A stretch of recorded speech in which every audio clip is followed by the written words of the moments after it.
Fala pessoal, tudo certo? Eu sou o Levi, integrante do PET Física, e hoje eu vou falar com vocês um pouco sobre o estudo de funções e gostaria de ressaltar que essa é uma aula que faz parte de um conjunto de aulas do mini curso de Pré-Física e Pré-Cálculo do PET Física. Então, se você caiu nesse vídeo de paraquedas e não sabe o que está acontecendo, eu recomendo que você visualize as outras aulas a partir do link que vai estar aqui na descrição. Então, como motivação, por que a gente deve falar sobre funções? Função é a coisa mais importante da matemática, eu diria. A gente começa a estudar função já no ensino fundamental, função afim, função quadrática, exponencial, esse tipo de coisa, e isso vai carregando esse estudo até a faculdade, onde a gente aprende cálculo diferencial, que nada mais é do que estudo de funções e algumas outras propriedades que elas apresentam. Então, visando isso, seria importante essa aula de revisão para você começar a sua vida acadêmica bem, ou você ir bem no que você está se propondo a fazer, uma prova, ou você só é um pouco curioso e gostaria de dar uma revisada no que você conhece sobre função. Então, a minha aula vai ser separada da seguinte forma, onde a gente vai entender um pouco intuitivamente do que é uma função, depois vamos definir formalmente o que é uma função, alguns tipos de representações, mais específico, a representação do tipo de conjunto, e depois do plano cartesiano ou plano real, falar alguns tipos de funções, polinomial, exponencial e algumas propriedades que é muito importante você saber, ter fresco na mente. Então, para começar, vamos imaginar o seguinte exemplo. Você está caminhando e você quer anotar a sua posição a cada tempo que passa no seu relógio. Então, a cada 5 minutos, você vai olhar o seu relógio e vai anotar a sua posição que está marcada no chão. Então, inicialmente você está parado e passou 5 minutos, você agora está em X1, passou mais 5 minutos, você está em X2, mais 5 você está em X3 e assim por diante. O que você está fazendo na prática é associar a um tempo uma posição, a um elemento do conjunto de tempos a uma posição no conjunto todo de posições. Um outro exemplo que você pode visualizar isso, imagina que você está numa fábrica e nessa fábrica tem uma esteira rolante, onde nessa esteira rolante tem bolinhas brancas e elas vão passar em uma caixa e vão sair bolinhas pintadas. A tua função é o que está acontecendo dentro da caixa. Então, você está pegando elementos bolinhas brancas e está associando a elementos bolinhas vermelhas. A tua função é o que tá acontecendo dentro da caixa da esteira. Então, você está pegando números, que a gente está falando aqui como bolinhas brancas, e associando a outros números que seriam as bolinhas vermelhas. E essa é a ideia do que é a função. A função é o que está acontecendo dentro daquela caixa. Você está pintando as bolinhas. Então você está associando as bolinhas brancas às bolinhas vermelhas. Mas como que a gente pode escrever isso matematicamente? Então a gente fala, dado dois conjuntos, A e B, com elementos arbitrários, que a gente representa por x, y, uma função f é uma associação que você faz entre o conjunto A e B, onde um único elemento de A está sendo associado a um único elemento de B. Então, para cada elemento de A, se eu aplicar a minha função, vai me retornar um único elemento de B. Então, para cada bolinha branca, uma vez que eu pinto essa bolinha branca, eu saio com uma bolinha vermelha que corresponde à bolinha branca que eu pintei, ok? Você pode ver na tela que tem uma anotação, que esse F de A com uma setinha indo para B, a gente lê da seguinte forma: é uma função F de A em B. Então, a minha função ela está pegando os elementos de A e associando aos elementos de B. Aí a gente representa essa função como está aqui na tela em formato de conjuntos.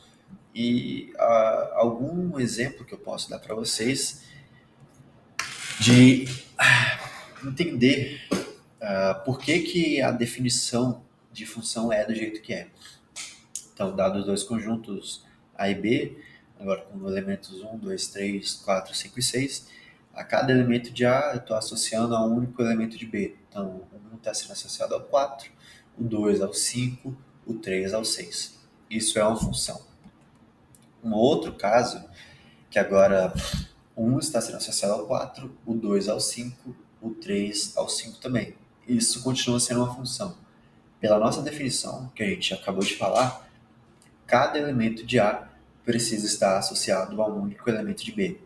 Então, como cada elemento de A está sendo associado a um único elemento de B, isso satisfaz a nossa definição que a gente falou há um tempo atrás. Então, isso é uma função. Quer o seguinte exemplo?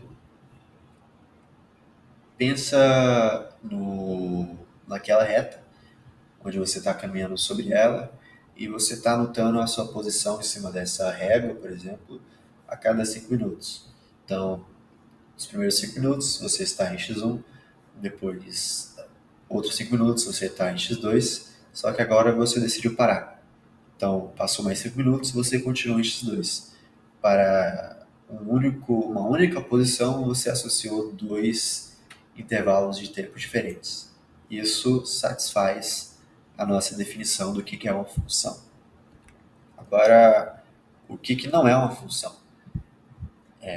Lembrando da nossa definição, de novo, um elemento de A deve ser associado a um único elemento de B. E não está acontecendo isso aqui no nosso exemplo. O 1 está sendo associado tanto ao 4 quanto ao 5. Você pode visualizar isso naquele exemplo que a gente estava falando. É como se você anotasse a sua posição e, ao mesmo tempo, 10 minutos, você estivesse tanto no começo da reta quanto no final da reta. Isso é um pouco contraditório, não faz muito sentido. Um outro exemplo também, agora, é que você anotou o seu tempo, então você está com o elemento no conjunto do tempo e não está sendo associado a ninguém. Então, você anotou o seu tempo, por exemplo, 50 minutos, e você não estava em lugar nenhum. Então, isso não faz sentido. Você não está associando esse tempo a uma posição. Então, isso não é uma função. Vamos sair dessa representação de conjuntos e pensar em conjuntos infinitos. Então, a gente parte dessa ideia de conjuntos formados por elementos e agora expande esse conjunto para um conjunto que a gente agora vai chamar de reta dos reais, formado por infinitos elementos. Então, a gente tem a reta real, x, e a gente duplica essa reta real, agora uma outra reta real, y, e a gente rotaciona y coincidindo o zero de y com o zero de x. Ficou complicado? Mas o que a gente está fazendo é basicamente isso aqui. Só que agora, como é que a gente visualiza a função nesse novo plano real? Ou plano cartesiano, se você preferir. Dado esse nosso exemplo aqui, eu quero associar um número a um seu quadrado. Então, o zero está sendo associado a zero, porque zero ao quadrado é zero. 1 está sendo associado a 1, porque 1 ao quadrado é 1. 2 sendo associado ao 4, porque 2 ao quadrado é 4. E isso acontece também com os números negativos, então menos um ao quadrado dá um, menos 2 ao quadrado dá 2. Nesse plano real, agora com o eixo x, eixo das ordenadas, e o eixo y, eixo das abscissas, você associa a um ponto uma dupla de números, x e y, um par ordenado x e y. Ou melhor, um par ordenado x e f de x. Então, a todos os pontos de f de x, você e construir uma reta sobre esses números, você tem a imagem da tua função f. Alguns tipos de funções que são muito comuns de serem trabalhados, que seria importante você ter na memória ou refrescar, são funções polinomiais, são do tipo potências de x. Então, a gente tem um termo a zero, que é um termo constante, mais um termo de primeira potência de x, mais um x quadrado, mais assim por diante até um x na n. O gráfico dessa função aqui que eu trouxe como exemplo é essa reta, né, em vermelho aqui, que é a função afim, né, y igual a x. Uma outra função também é muito comum, é do tipo exponencial, y igual a elevado a x, em que o x agora está na potência de um número. E o mais comum da exponencial que a gente trabalha na faculdade, eu até diria no mundo real, é do tipo em que esse A ele é a constante de Euler, aquele do tipo E na X. E o gráfico dela você pode visualizar ali mais à direita da tela. Outras são as trigonométricas, seno, cosseno, tangente. Existem outros tipos de funções trigonométricas, como seno hiperbólico, cosseno hiperbólicos, cossecante, mas elas seguem todos o mesmo padrão de ondinhas. E a função log, função logarítmica, é log de x na base a. E se esse a for trocado pela constante de Euler, e, a gente troca esse log de x na base e por um ln. Você pode encontrar como ln de x, que nada mais é do que o log de x na base e. Então, dada algumas funções, a gente pode trabalhar agora e entender um pouco das propriedades das funções. A primeira que eu separei para a gente conversar um pouco é soma e subtração de funções. Então, dada duas funções fg, e elas precisam ter o mesmo domínio, tá? A gente pode definir uma nova função. Essa nova função vai ser a soma da f com a g. Então, essa nova função aplicada em x pode ser escrita como sendo a função f aplicada em x somada com a função g aplicada em x também. E a subtração segue o mesmo princípio. Como exemplo, a gente tem f de x igual a 2x e g de x como sendo x quadrado.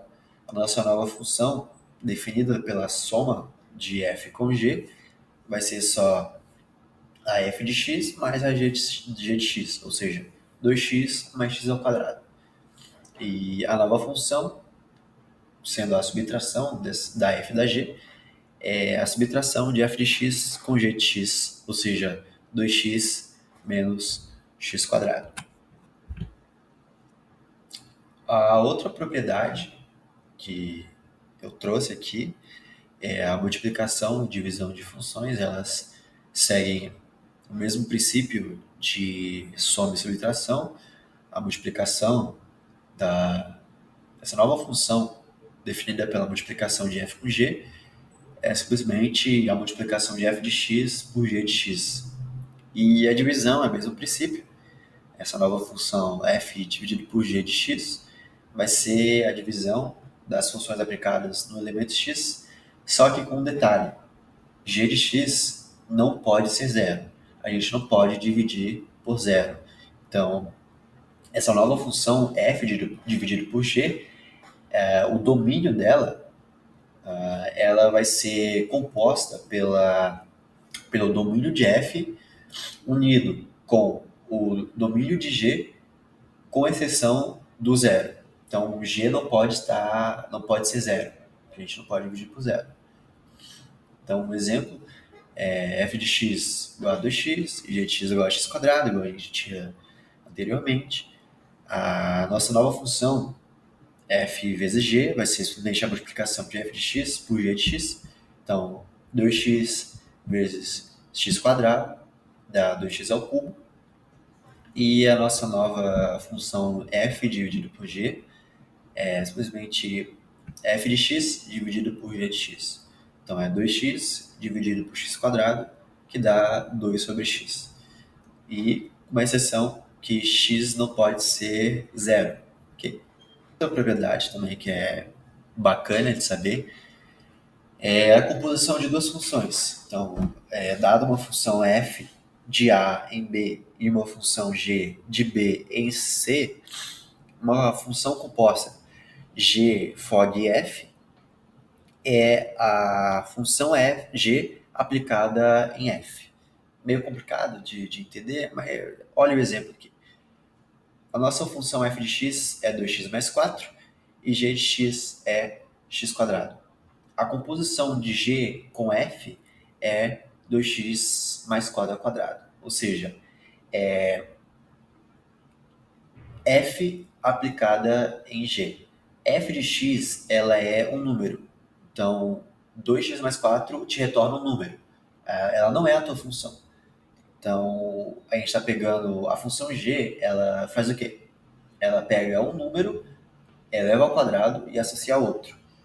Então, se meu número é f de x, que é definido por 2x mais 4, o que eu preciso fazer para conseguir a nossa função, que é a composição dessas duas, é elevar a nossa f ao quadrado, que é 2x mais 4 ao quadrado. Isso é diferente de pegar f composta com g. Se a gente pegar f composta com g, o que a gente está fazendo é pegando a g e aplicando em f. A nossa função f é 2x mais 4. Ou seja, eu estou pegando um número, estou multiplicando por 2 e somando 4. Se meu número é x quadrado, eu estou pegando então 2x ao quadrado mais 4. Ok? E para finalizar aqui, a outra propriedade que eu trouxe para vocês é a existência de uma função inversa. Então, dada uma função f de A em B, uma função g de B em A, se a gente aplica g em f de x e está me retornando x, a essa função g em específica a gente chama de função inversa de f. E a gente denota essa g como f menos 1 em cima. Exemplo, a nossa f, 2x mais 4, e a nossa f na menos 1 é x menos 4 dividido por 2. O que a gente está fazendo? A gente está pegando um elemento, multiplicando por 2, somando 4. Então, para a gente encontrar a nossa função inversa, a gente tem que subtrair 4 e dividir por 2. Se a gente pegar um exemplo numérico, pegar, por exemplo, 3. Quanto que é a f de 3? Isso é 2 vezes 3, que dá 6, mais 4, isso dá 10. Agora, quanto é a f menos 1 de 10? É 10 menos 4, que é 6, dividido por 2, dá 3. Ok? Então, a gente pegou... Se a gente aplicar f menos 1 em f, retorna o nosso primeiro elemento x. Bom, pessoal, essa foi a aula que eu preparei. Não teve material tão denso aqui. Não é a proposta de ensinar tudo no detalhe sobre funções. Se você tiver alguma dúvida, sinta-se à vontade de deixar aqui nos comentários ou mandar uma mensagem lá no Instagram do PET, @PETFísicaUFSM, que Eu tenho certeza que algum petiano, independente da época que você está assistindo esse vídeo, vai te responder e vai sanar a sua dúvida. E para você, que é da UFSM em específico, que de Santa Maria, se você tiver alguma dúvida e gostaria de tirar essa dúvida presencialmente, a gente tem um projeto Sala Aberta, que até o presente momento, 2025.2, está em vigência. É um projeto que visa tirar as dúvidas de alunos que têm eventuais dúvidas em física e matemática aqui na sala do PET. Então, se você tiver com dúvida, não gostaria de mandar nem no Instagram, nem nos comentários, sinta-se à vontade em comparecer na sala do PET, que vai ter algum petiano para responder essa dúvida. Além disso, deixa um like aí para incentivar a mais conteúdos como esse e para o YouTube compartilhar com mais gente que possa ter dúvidas.